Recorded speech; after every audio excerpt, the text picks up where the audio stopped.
హైదరాబాద్ మెట్రోకు త్వరగా అనుమతులు ఇవ్వాలని సీఎం విజ్ఞప్తి చేశారు. మెట్రోకు త్వరగా అనుమతి వచ్చేలా పట్టణాభివృద్ధి శాఖను ఆదేశించాలని కోరారు. నీతి ఆయోగ్ భేటీలో ప్రధాని మోదీతో తెలంగాణ సీఎం రేవంత్ రెడ్డి ప్రత్యక్షంగా మాట్లాడారు.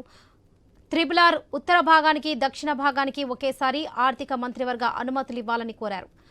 త్రిబుల్ ఆర్ దక్షిణ భాగం భూసేకరణకు 50% ఖర్చు రాష్ట్ర ప్రభుత్వం భరించేందుకు సిద్ధమని సీఎం రేవంత్ రెడ్డి తెలిపారు. త్రిబుల్ ఆర్కు సమాంతరంగా గ్రీన్ఫీల్డ్ రైల్వే లైన్ నిర్మాణానికి సహకరించాలని విజ్ఞప్తి చేశారు. హైదరాబాద్ సమీపంలో డ్రై పోర్ట్ ఏర్పాటు చేస్తామని, ఈ డ్రై పోర్ట్ను మచిలీపట్నం పోర్టుకు అనుసంధానానికి greenfield road, greenfield railway line ఏర్పాటు చేయాలని ప్రధానిని కోరారు. అనంతరం కేంద్ర మంత్రి కుమారస్వామితో సమావేశమయ్యారు సీఎం రేవంత్.